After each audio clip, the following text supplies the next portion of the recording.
Daniel chapter 7. In the first year of Belshazzar, king of Babylon, Daniel had a dream, and visions passed through his mind as he was lying on his bed. He wrote down the substance of his dream. Daniel said, "In my vision at night I looked, and there before me were the four winds of heaven, churning up the great sea.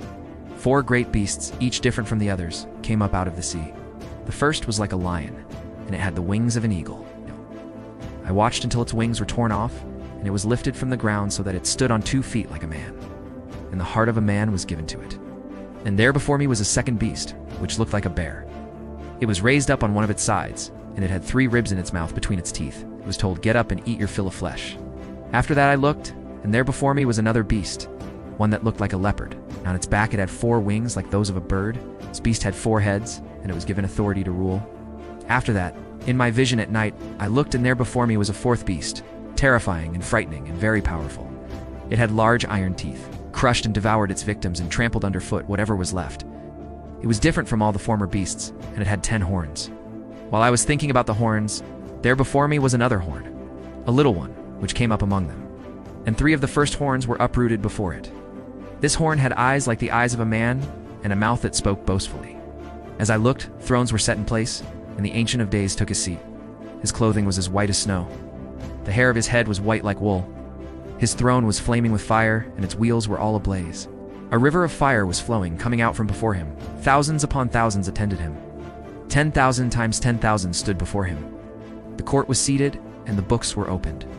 Then I continued to watch, because of the boastful words the horn was speaking. I kept looking until the beast was slain, and its body destroyed and thrown into the blazing fire. The other beasts had been stripped of their authority, but were allowed to live for a period of time. In my vision at night I looked, and there before me was one like a son of man, coming with the clouds of heaven. He approached the Ancient of Days, and was led into his presence. He was given authority, glory, and sovereign power. All peoples, nations, and men of every language worshipped him. His dominion is an everlasting dominion that will not pass away, and his kingdom is one that will never be destroyed. I, Daniel, was troubled in spirit, and the visions that passed through my mind disturbed me. I approached one of those standing there and asked him the true meaning of all this. So he told me and gave me the interpretation of these things. The 4 great beasts are 4 kingdoms that will rise from the earth, but the saints of the Most High will receive the kingdom and will possess it forever. Yes, forever and ever. Then I wanted to know the true meaning of the 4th beast, which was different from all the others and most terrifying.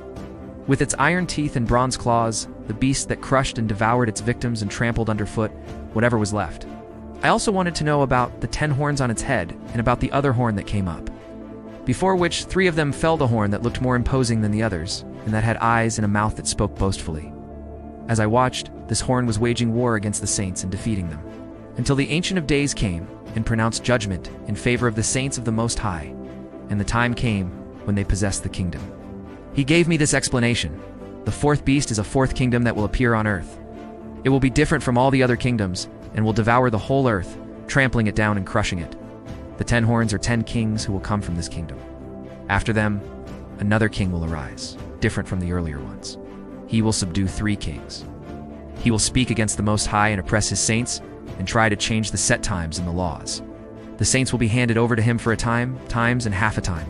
But the court will sit, and his power will be taken away and completely destroyed forever.